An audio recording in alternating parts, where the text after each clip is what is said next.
할렐루야. 5월의 마지막 주일 성령 강림주일, 하나님 앞에 나와 예배를 드리는 모든 성도님들 심령과 가정들마다 성령의 기름 부으심으로 하나님께서 찾으시는 온전한 예배자로 하나님 앞에 설 수 있는 우리 모두가 되시기를 주님의 이름으로 축원합니다. 옆에 계신 분들과 함께 인사하겠습니다. 성령의 기름 부음 받은 성도님 축복합니다. 성령의 기름 부음 받은 성도님 축복합니다. 축복합니다. 가슴에 손을 얹고 우리 자신을 이렇게 축복하겠습니다. 나는 성령의 사람입니다. 나는 잘 되는 사람입니다. 나는 성령의 사람입니다. 하나님의 뜻을 이루는 사람입니다. 할렐루야. 성령의 사람은 하나님의 뜻을 이루도록 우리를 이끌어 주십니다. 그기에 우리는 하나님의 뜻을 이루는 사람들로 믿습니다. 또 예수님이 3년 동안 공생애를 사셨죠. 공적인 말씀에 위한 복음사역 그리고 구원사역을 위해서 사셨습니다.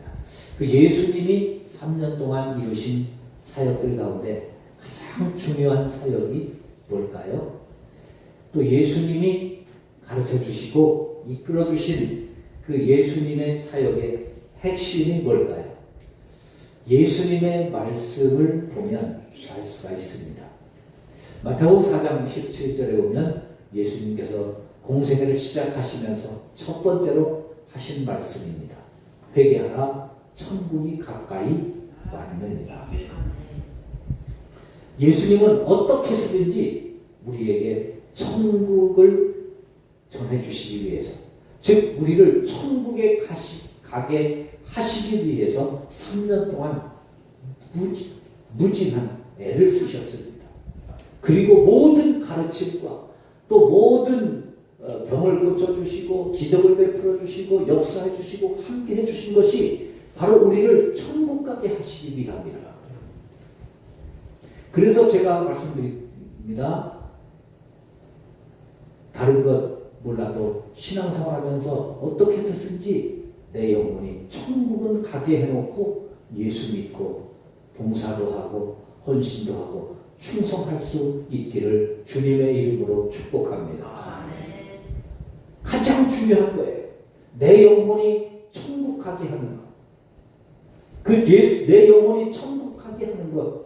그것을 위해서 처음으로 말씀하셨고 마지막으로 설교하시는 부분이 마태복음 24장, 25장, 26장 거기에 예수님의 가르치신 설교가 있는데 그 설교의 내용의 핵심도 역시 천국입니다. 그러니까 첫 시작도 천국이고 마치는 것도 천국이고 그리고 마지막 유언으로 남기시는 그 말씀이 뭡니까? 마태복음 28장 20절. 너 혼자 천국 가지 말고 모든 사람이 천국 갈 수 있도록 땅 끝까지 이르러 복음을 전파하라. 그리고 그것이 우리의 힘만으로 우리의 노력만으로 안 되니까 사도행전 1장 8절에서는 성령을 주실 것이다. 그 성령의 인도하심과 성령의 순종해서 땅 끝까지 이르러 복음의 증인되라. 천국 가게 하는 일에 쓰임받는 사람이 되라. 인정받는 사람이 되라. 이것이 주님의 가르치심이고 또 우리에게 주신 최고의 은혜고 축복인 줄로 믿습니다. 지난주에 25장 1절부터 13절을 말씀을 통해서 천국 가기 위해서 우리가 이 세상 마지막 때 천국이 다가올 때 무슨 일이 일어날까? 또 그때는 언제쯤일까? 그런 질문을 하는 제자들에게 예수님이 들려주신 말씀은 뭐였습니까? 깨어 있어야 된다. 그날과 그 시는 너희들이 아무리 알려고 해도 모른다. 그리고 굳이 알려고 할 필요도 없다.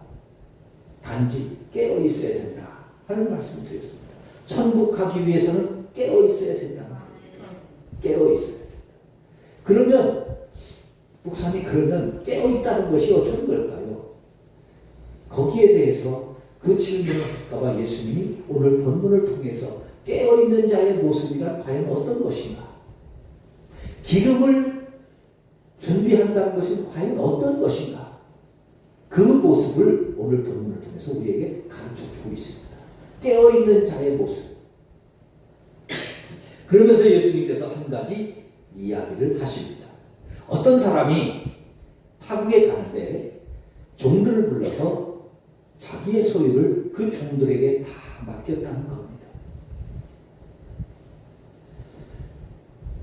즉 하나님이 우리를 불러서 하나님의 것을 우리에게 맡기셨다는 거예요. 그것이 달란트다. 그렇게 말씀하고 있죠. 그런데 하나님은 공평하신 분이잖아요. 그러면 공평하시면 모든 사람에게 공평하게 나눠 맡기셔야 되잖아요. 그런데 예수님은 그렇게 말씀하시지 않아요. 어떤 사람에게는 5달란트를, 어떤 사람에게는 2달란트를, 어떤 사람에게는 1달란트를 맡기셨다는 거죠. 아니 공평하신 하나님이 왜 공평하게 2달란트면 2달란트, 3달란트면 3달란트 그렇게 맡기지 않으시고 왜 차별을 두어서 맡기셨을까? 이해가 안 가죠. 그런데 그 다음 구절을 보면 이해가 갑니다.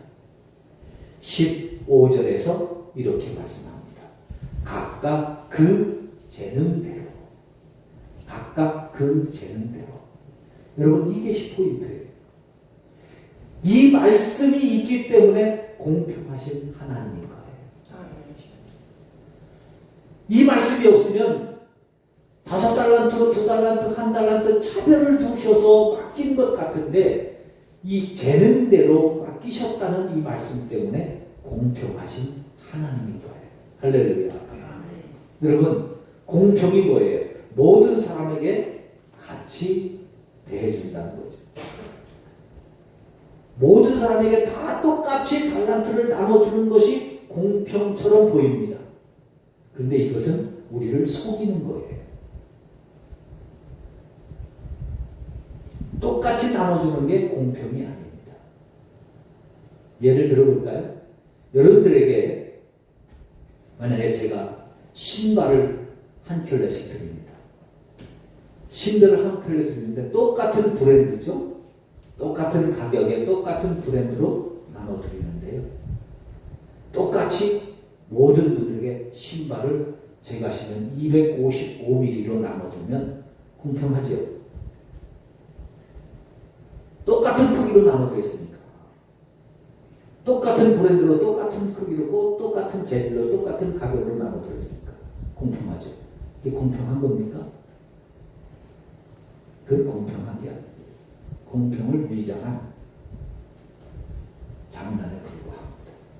공평한 건 각자 자신의 발에 맞는 걸 주는 것, 그것입니다.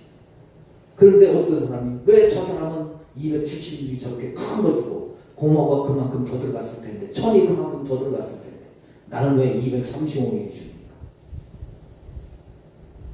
어떻게 목사님께 불공평합니까? 이게 말이 됩니까? 235mm 신는 분에게 270mm를 줬다면 그런 걸 할 수 있겠죠. 그러면 그 사람 발에 맞는 거 주는 게 공평합니다. 그러니까 재능대로 주셨다는 것은 가장 공평한 하나님의 모습입니다.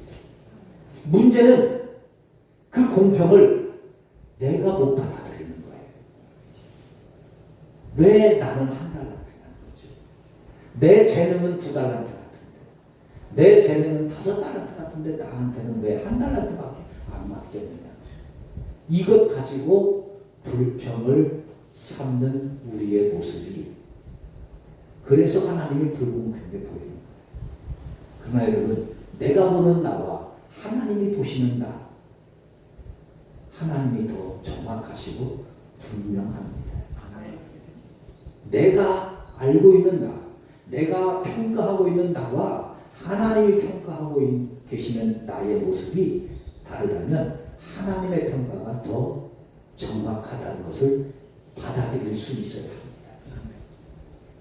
달란트가 다르다는 것을 받아들여야 돼요. 이것이 신앙생활의 첫 걸음입니다. 이것이 깨어있는 신앙의 첫 걸음이에요. 이것을 못 받아들이면 깨어있지 못하고 늘 5달란트, 2달란트 받은 그 사람 때문에 신앙생활이 힘들어집니다. 어려워집니다. 마음이 괴로워요. 삶이 고통스러워요. 하나님이 원망스러워요. 목사님이 불편해요. 옆에 사람이 불편해요. 나보다 배운 것도 없는데, 나보다 잘하는 것도 없는데, 나보다 잘난 것도 없는데 왜 저 사람은 저렇게 살고 저렇게 인정받고 저렇게 복받고 나는 이 모양 이 꼴로 살아가는가. 여러분, 하나님은 우리에게 재는 대로 맡겨주십니다. 그것을 인정하고 받아들일 수 있는 믿음을 달라고 하나님 앞에 기도하실 수 있기를 바랍니다. 아멘. 두 번째로, 하나님이 재는 대로 달란트를 맡겨주셨어요. 그러면 그 달란트를 대하는 자세가 깨어있는 사람과 깨어있지 못하는 사람의 차이에서 나타난다는 거예요. 달란트를 대하는 자. 어떤 분이 이런 말을 했습니다. 태도가 고도를 결정한다. 무슨 말인지 아세요? 내가 어떤 태도를 가지고 일을 하느냐에 따라서 내 위치가 달라진다는 거죠. 내 삶이 달라진다는 거예요. 다른 사람들이 나를 대하는 자세가 달라지고 내가 인정받고 내가 세워지고 내가 승진하고 내가 사업에 성공하는 그 모습이 달라진다는 겁니다. 환경에 따라서 조건에 따라 달라지는 것이 아니라 태도에 따라서, 나의 태도에 따라서, 일하는 태도에 따라서. 오늘 본문에서 예수님도 바로 그 말씀을 우리에게 들려주고 있습니다. 5달란트 받은 사람과 2달란트, 즉 깨어있는 사람으로 인정받는 이 사람들의 모습은 5달란트, 2달란트를 받자마자 바로 가서 장사했다, 그렇게 말씀합니다. 그런데 깨어있지 못하고 1달란트 받은 사람은 어떻게 합니까? 18절에 보면 1달란트 받은 자는 가서 땅을 파고 그 주민의 돈을 감추어 두었다. 언뜻 보면 이해가 안 가요. 왜 이렇게 했을까? 그런데 여러분, 이 사람이 이렇게 한 데는 다만 합리적인 이유가 있습니다. 24절에서 그 이유를 이렇게 밝히죠. 1달란트 받았던 자는 와서 이르되 주인이여 당신은 굳은 사람이라 심지 않은 데서 거두고 해치지 않은 데서 모으는 줄을 내가 알았으므로 두려워하여 나가서 당신의 달란트를 땅에 감추어 두었습니다. 1달란트 받은 사람은 달란트를 받자마자 무슨 생각을 했느냐면, 야, 이것 가지고 장사하다가 손해보면 어떡하냐, 나 죽는다. 그래서 손해를 볼 것을 두려워해서 아무것도 못한 거예요. 그래서 차라리 손해보지 말고 원금이라도 유지하자. 그래서 땅에 감추어 두었다는 겁니다. 이것이 1달란트 받은 사람, 2달란트 받은 사람 차이예요. 근데 그 모습을 보면서 예수님은 이렇게 말씀하죠. 바로 가서 장사한 그 사람이, 그 사람을 향해서는 착하고 충성된 사람이다. 손해를 보지 않고 잃어버리지 않고 주인의 돈을 축내지 않으려고 그것을 잘 유지했던 그 사람에게는 악하고 게으른 사람이다. 그렇게 말씀합니다. 여기서 성경에는 예수님 말씀과는 좀 다르지만 약간 좀 비껴서 생각해 볼까요? 만약에 5달란트와 2달란트 받은 사람이 가서 장사를 해서 5달란트와 2달란트를 남겼기에 망정이지, 만약에 이 사람들이 장사를 잘못해서 실패해서 5달란트를 2달란트로 만들어버리고 2달란트 받던 사람이 1달란트 한 달란트로 만들든지 아니면 그것을 다 털어먹었다면 어떻게 했을까? 예수님은 뭐라고 말씀하셨을까요? 저는 지난 한 주간 동안 그걸 가지고 고민해 봤어요. 하나님 뭐라고 하셨어요? 예수님 뭐라고 하셨을까? 야, 능력도 안 되면서 뭘 장사한다고 그렇게 사람들과 다 그걸 다 털어먹었냐? 그러셨을까? 아니면 애는 썼는데 안 됐구나. 그래도 갚을 건 갚아야지. 그러셨을까? 성경을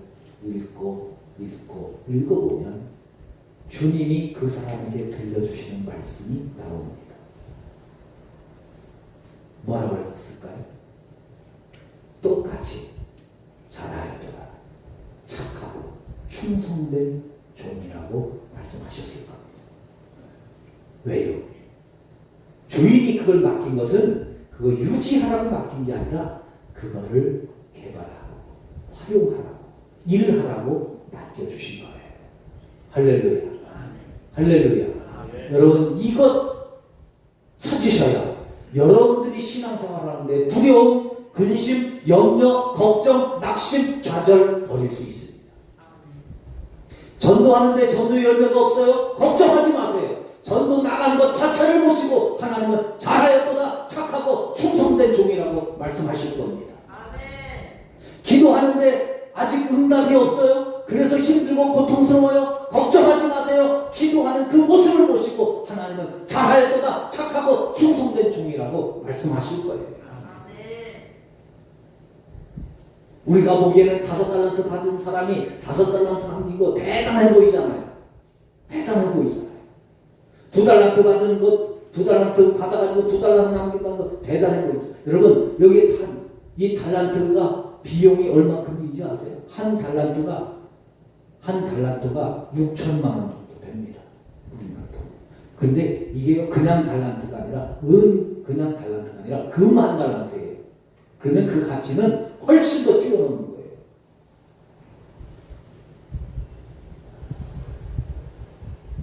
(1억씩이라고 칩니다. 1억씩이라고.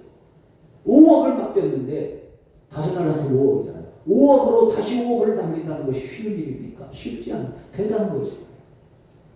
그런데 예수님의 평가는 보세요. 예수님이 뭐라고 평가하시는가? 21절입니다. 그 주인이 이르되 잘하여도다 착하고 충성된 종아 내가 적은 일에 충성하였어요. 예수님은 그거 작은 일을 해요. 우리는 대단해 보이는데 뭐 큰 교회를 이루었어요? 대단해 보이죠? 큰 교회 대단해 보이죠? 아니요. 작은 일에 불과합니다. 우리 교회는 뭐 작아서 좀 뭔가 좀 약해 보이고 천만에 봤어요. 천만에 봤어요. 하나님 앞에는 다 작은 일에 불과합니다. 우리가 뭐 하나님 앞에 신앙생활하면서 집을 팔아서 성전 이전하는데 집을 팔아 헌금하고 뭐 금반지 하나님 앞에 드리고 내 최선을 다해 헌금하는 대단해 보이죠? 하나님은 작은 일이랍니다. 그것 가지고 어깨에 힘주지 말라는 거예요. 작은 일에 불과하다. 그러나 하나님은 그거 크고 작은 일이랍니다. 그 모습을 보시면서 그 신앙의 모습을 보시면서 그 순종을 보시면서 하나님은 착하고 충성된 종이라 너는 나에게 유익한 종이라고 인정하시고 축복하시고 더 많은 것으로 주기 위해서 애쓰시는 하나님이신 줄로 믿습니다. 그런데 한 달란트 받았죠. 그거 두려워서 벌벌벌 해도 안 되는데 이거 해야 되나? 기도해도 안 되는데 언제까지 기도해야 됩니까? 언제까지 금식해야 됩니까? 그러나 여러분 기도하고 하나님 앞에 살아가는 그 모습을 볼 때 하나님은 우리를 유익한 종이라고 잘하고 충성된 종이라고 인정하지. 그걸 멈추는 순간 하나님은 뭐라고 말씀하십니까? 악한 종이다. 악한 종이다. 게으른 종이다. 게으름이 악하다는 거예요. 신앙생활의 게으름이 약한 거다. 주일인데 예배자로 서지 않는다. 전도자로 서지 않는다. 기도자로 서지 않는다. 예배자로 서지 않는다. 그 게으름이 악하다는 거예요. 그러면서 말씀합니다. 그런 종은 나에게 무익하다. 무익하다. 여러분, 하나님이 우리에게 맡겨주신 것이 나름대로 다 있을 거예요. 일단 도움을 맡겨주셨고, 은혜를 맡겨주셨고, 재능이 달란트니까 탤런트, 재능일 수도 있어요. 그러면 그 재능을 우리는 개발해야 돼요. 개발해야 돼요.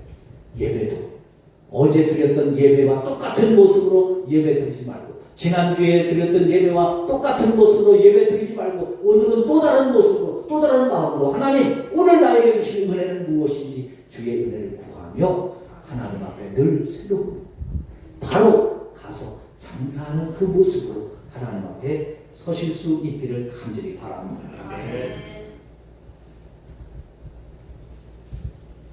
기원은 79년 이탈리아의 폼페이에 화산이 폭발해서 어마어마한 폼페이의 재앙이 일어나게 되었죠. 후에 역사학자들이 그 폼페이 도시를 발굴하는데 발굴하는 사람들의 가슴을 뭉클하게 하는 모습 하나가 발견되었습니다. 그것은 그 폼페이 성물을 지키는 보초병. 그 보초병이 있어요. 다른 보초병도 많이 있었을 텐데 다른 보초병들은 다 쓰러져 이제 처참한 모습으로 죽었는데 한 병사가 그 문에 성문을 붙들고 무기를 하나 쓰고 성문을 붙들고 부동자세로 죽어있는 그 모습이 발견된 거예요. 그 화산이 폭발해서 온 도시가 아우성치고 다 자기들 가족 찾아 또 형제들 찾아 누가 살았나 죽었나 또 어디로 가야 살 수 있나 아우성치고 이리 뛰고 저리 뛰고 하는 그 순간에 보초병 하나 남은 마지막 한 사람 그 한 사람만큼은 자기의 자리에서 그 망해가는 그 죽어가는 그 순간에도 자기의 본분을 지키기 위해서 성문을 붙들고 무기를 붙들고 부동자세로 서 있는 그 모습을 발굴해냈습니다.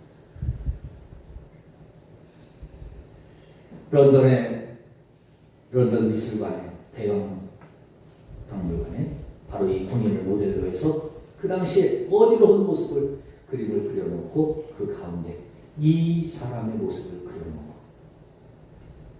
화가가 제목을 이렇게 붙였습니다. 충성. 충성이란 그런 것이다. 잘하였도다. 착하고 충성된 한 달란트 받은 사람은 땅에 감추어집니다. 이 모습을 악하고 게으른 종이라고. 실패를 두려워하는 자는 충성될 수가 없다는 겁니다. 하나님은 성공했느냐 실패하느냐를 보시지 않습니다. 우리가 충성하고 있느냐, 내 자리를 지키고 있느냐, 내 믿음을 지키고 있느냐, 내 신앙을 지키고 있느냐, 예배자의 모습을 지키고 있느냐. 하나님이 지금 이 시간 우리를 보실 때 예배자들이 예배의 자리에 서서 예배자의 모습으로 있는 우리의 모습을 보시면서 하나님이 충성이라는 말씀을 하시지 않을까요? 몸이 저렇게 아픈데도 예배자로 충성하는 모습을 보면서 천군 천사와 함께 이 모습이 충성 아니겠냐? 내가 성교회 성도들을 사랑하고 축복하고 긍휼을 베풀고 도움을 주는 충성의 모습이 보이지 않느냐 말씀하시지 않을까요?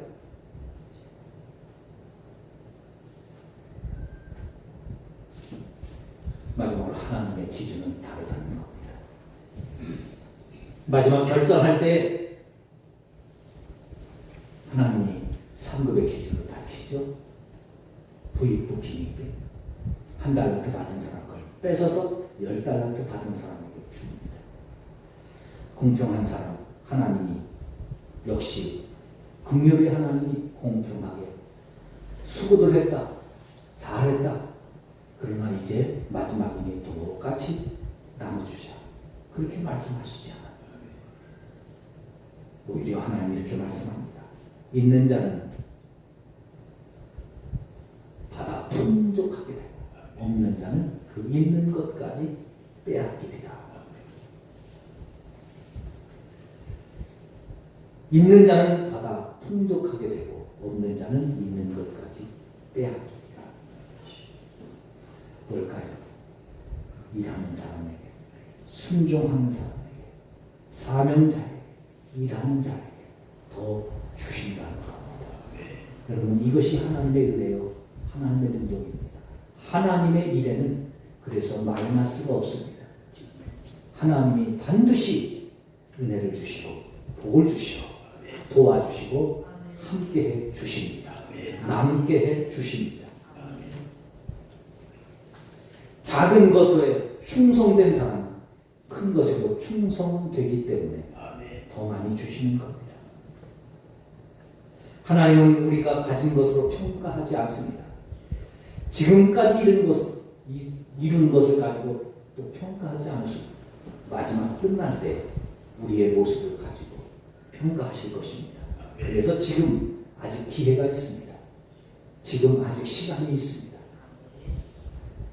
여러분, 지금 힘드십니까? 어려우십니까? 다시 일어날 수 있기를 바랍니다. 다시 힘을 내실 수 있기를 바랍니다. 성도는 좋은 것을 영향받는 사람이 성도입니다.